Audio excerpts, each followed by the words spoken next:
One.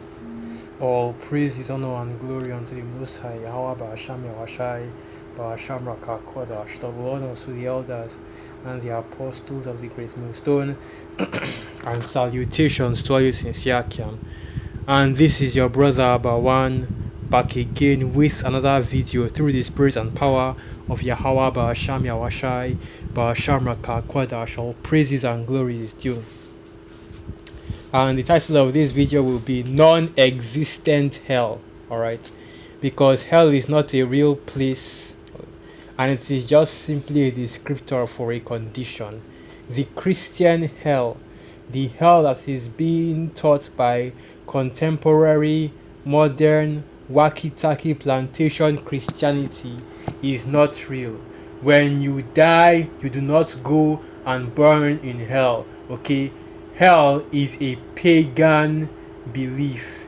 Hell is from Norse mythology, and hell is not a doctrine in the scriptures. Alright, and it is just simply a fact of plantation Christians not understanding the scriptures or misinterpreting the scriptures. Okay, the same way they misinterpret the Gentiles to mean the other nations, but when in all actuality it actually just means the Israelite foreigners.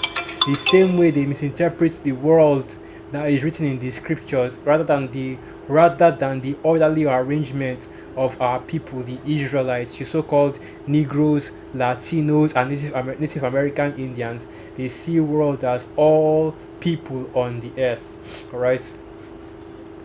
And the reason why you have hell as a doctrine in plantation Christianity was because that is part of the fables. It is a part of the fables that was adopted from the heathen, right? Or from the pagan practices of the different nations in order to bring them into plantation Christianity. Because what you notice is that a lot of the doctrines and the philosophies in plantation Christianity, the high holy days and the customs are based off and similar to a lot of pagan holidays and pagan high holy days. And the reason is because plantation Christianity adopted a lot of pagan high holy days into their system in order to convert more people into plantation Christianity. And the same thing applies with hell, because just like I said, right, the belief in hell is a pagan ideology and a pagan belief. Okay, the Hebrew Israelites do not believe in a hell, right? So, and let me just go into this precept, because you see these plantation wacky-tacky Christians, they don't understand the scriptures, so they will read certain precepts and believe that, oh, this has to be talking about their non-existent hell, but in all actuality is speaking about something else. So let's get this precept. So this is the book of Mark 9 verse 42.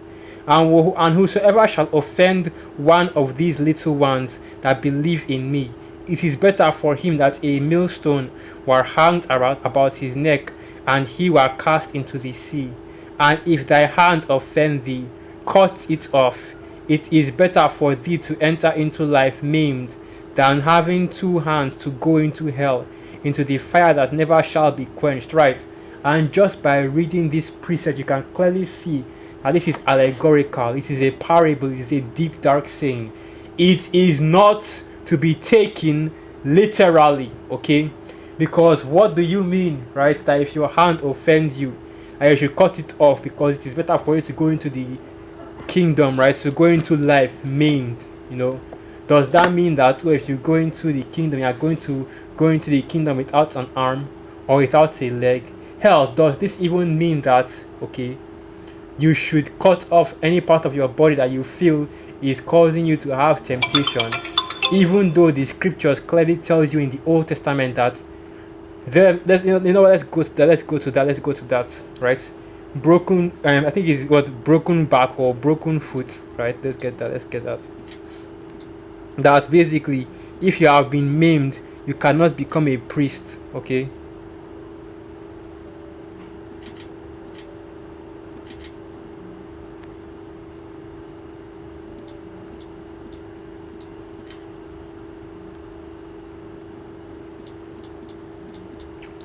Let's see if I can find this priest. Okay, yeah, it is a crook backed. In other words, I think that that's referring to people that have a humped back. Okay, so yeah, this is the book of Leviticus 21, and I'll start from verse 18. For whatever man, okay, Leviticus 21, verse 17. Speak unto Aaron, saying, whosoever he be of thy seed in their generation that hath any blemish, let him not approach to offer the bread of his power.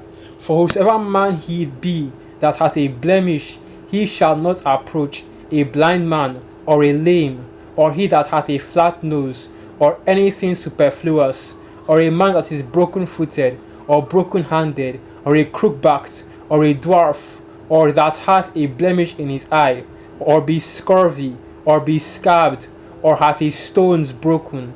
No man that hath a blemish of the seed of Aaron the priest shall come nigh to offer the offerings of Yahweh made by fire. He hath a blemish, he shall not come nigh to offer the bread of his power. Right? So basically he's showing you that, hey, if you have a physical deformity, right, you cannot serve as a priest in the temple. Okay, you can't serve as a priest in the temple because you can't make an offering, okay, or conduct an offering made by fire unto the Most High Yahweh B'Hasham Yahushai. Right, and we know that the Most High Yahweh B'Hasham Yahushai changeth not, which is why you sons of Jacob are not consumed. Okay, because we are, getting on this health situation right now. It's mainly because you have Israelite camps that are teaching the hell doctrine and basically telling you that, oh, if you're not careful, if you keep on doing your wickedness, right, you're gonna go to hell. You're gonna go to hell.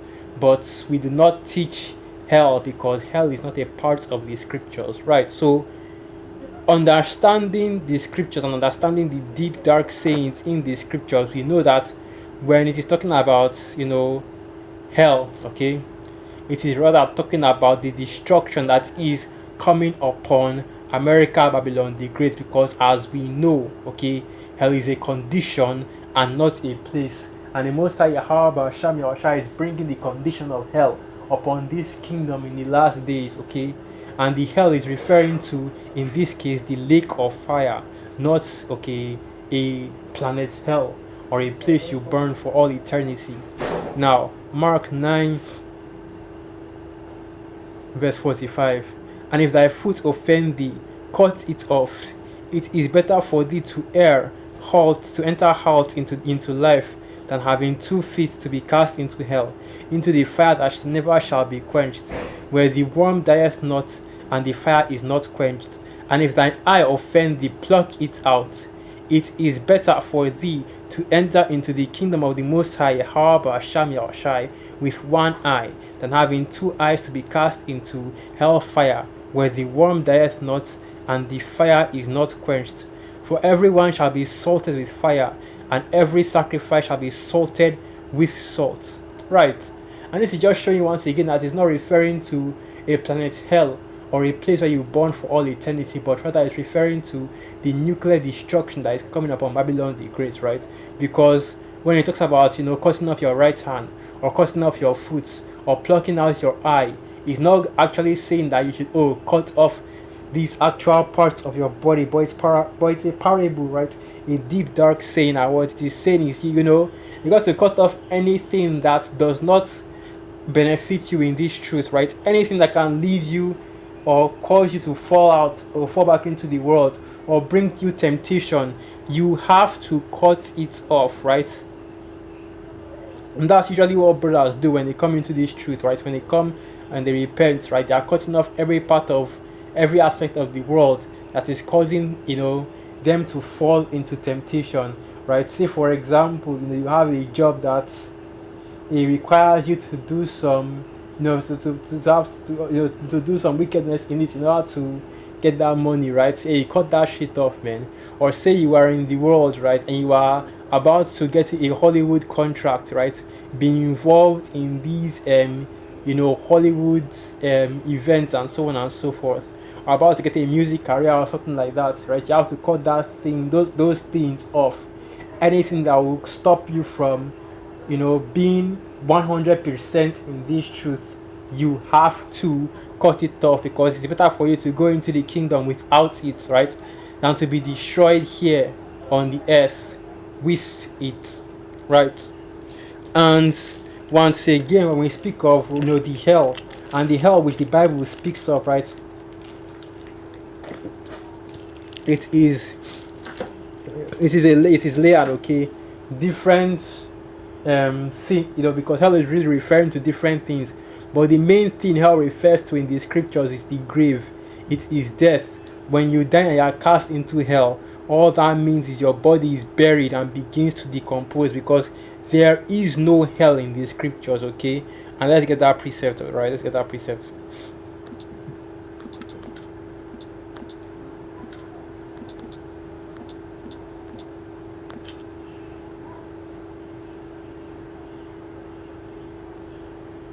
Now should be the book of Ecclesiasticus.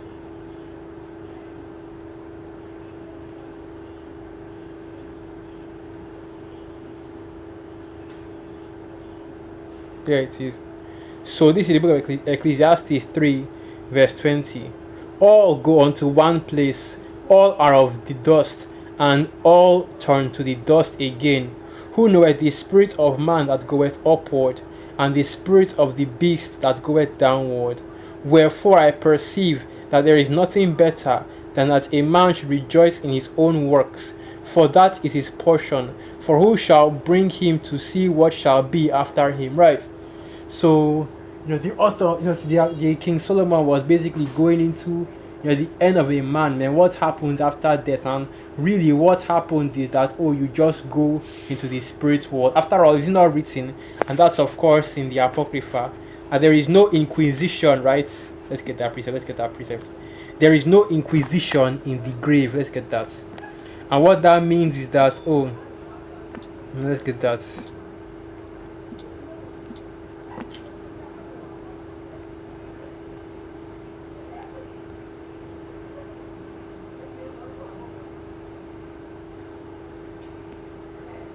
So this is the book of Ecclesiasticus 41, verse 4. And why art thou against the pleasure of the Most High? There is no inquisition in the grave, whether thou have lived 10, or 100, or 1,000 years. Right. There is no inquisition in the grave. And let's quickly go into the what they call it, the browser, and get the definition of the word inquisition, okay?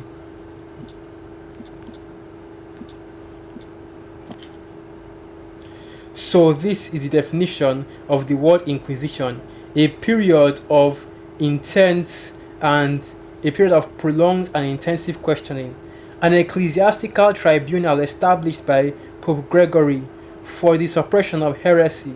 It was active chiefly in northern Italy and southern France, becoming notorious for the use of torture. And this is going into, the Templar and the Inquisitions.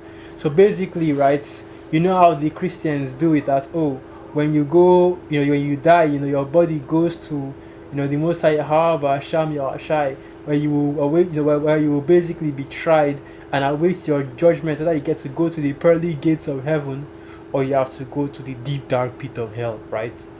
But this is showing you that there is no inquisition in the grave, because all goeth unto one place, okay? Once you go to the spirit world, your judgment is already set up for you. And guess what? The place of judgment, or rather the place where you will carry out your judgment, is on the earth. Okay, let's get that precept.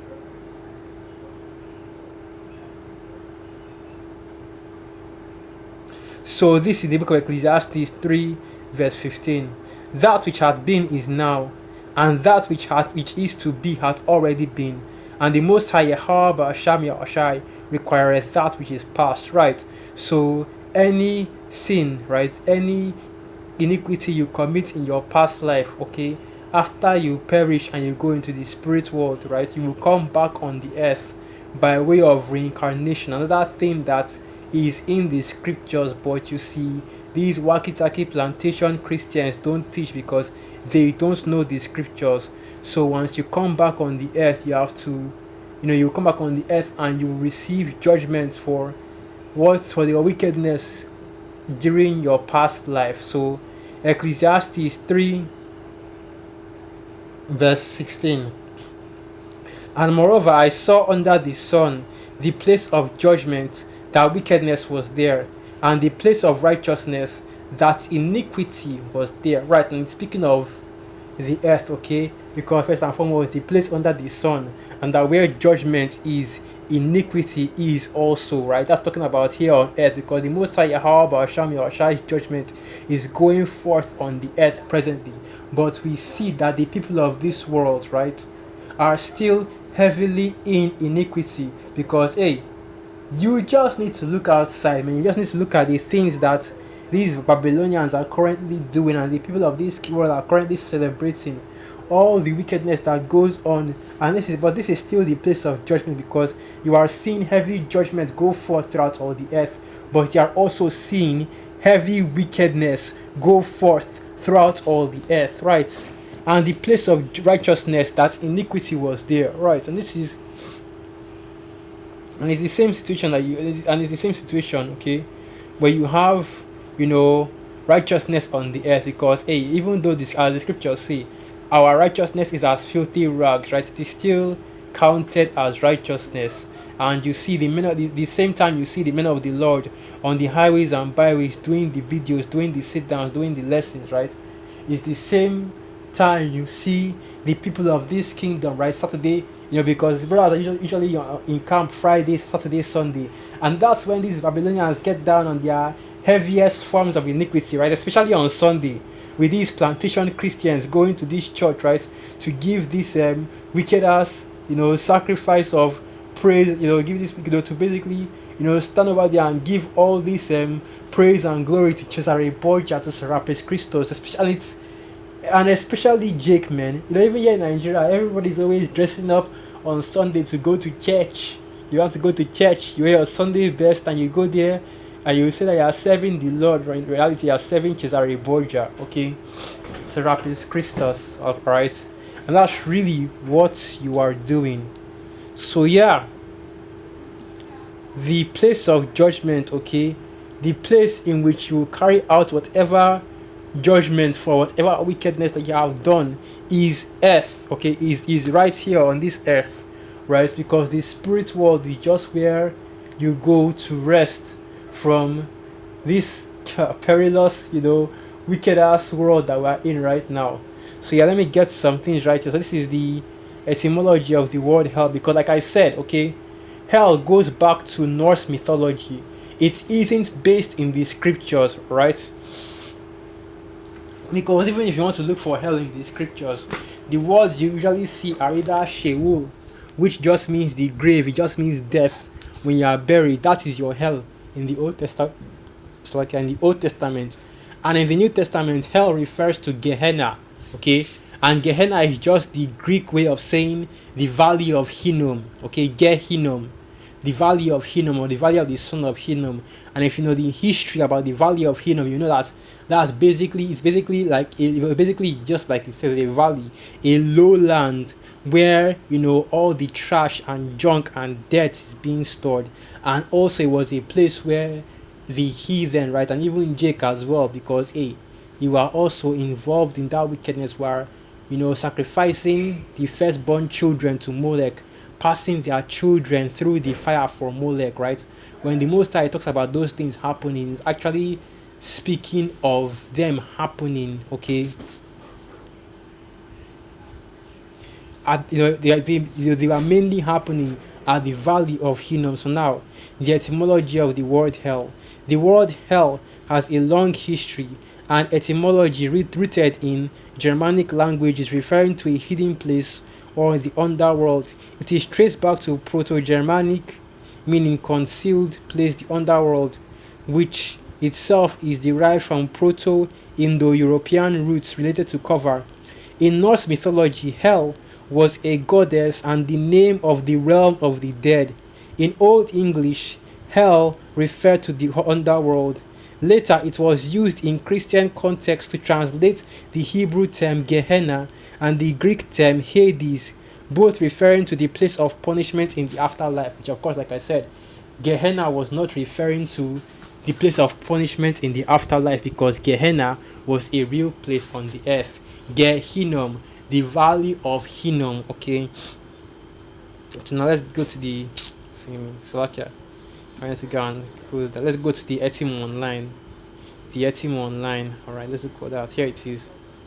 Right, so the Etim online are the origin of the word hell. Also, hell from the Old English hell, netherworld, abode of the dead, infernal regions, place of torment for the wicked after death. Alright, but the main point we want to get is from the Old Norse hell. Okay, so now I'm going to also go into this as well. So this is the word hell, Hel, in the, and I just googled it, right? In Norse mythology, hell refers to both the goddess of death and the underworld she rules. Hel is the daughter of Loki and Angerboda, and she governs the realm of the dead, Niflheim, where those who died peacefully go. The heroic dead, however, go to Valhalla. Right, so basically, this is where the origin of your hell comes from. It comes from Norse mythology with Hela, and it comes from Greek mythology with Hades. Okay, because like I said, you go into the Old Testament, you're not going to see any mention of a place where the wicked go to be burned. And if you go into the New Testament, right, you're also not going to see any mention of a place where the wicked go to be burned, because the hell that is mentioned in the New Testament is mainly referring to, let's get that, Gehenna. Okay, let's go to that. So let's see, that should be back to the book of Mark 9 right here. Okay, and this is it right here. Let me get that. Let's go to that. Let's get that real quick. All right, so let's see. Here it is. So this is the blue letter for the word hell, Gehenna. Gehenna. Right, let's play it. Strong's G 1067. Gehenna. Gehenna. Gehenna. Gehenna. Gehenna. Right, and the root word etymology of Hebrew origin.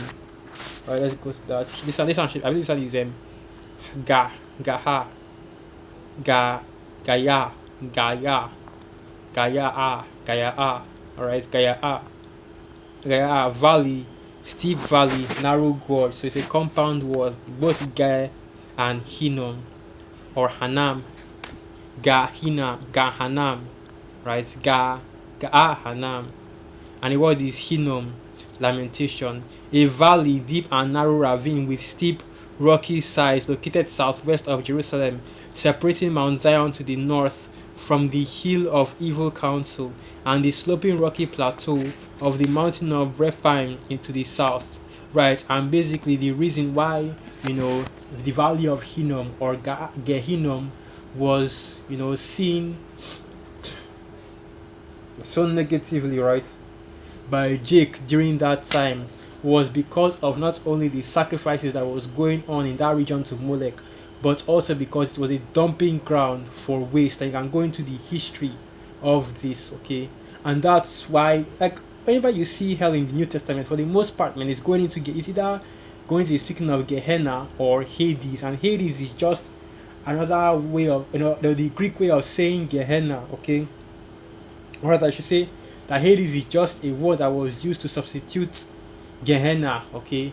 Because when the scriptures are speaking of hell, they're not speaking of an actual place where your soul goes to burn for all eternity, right?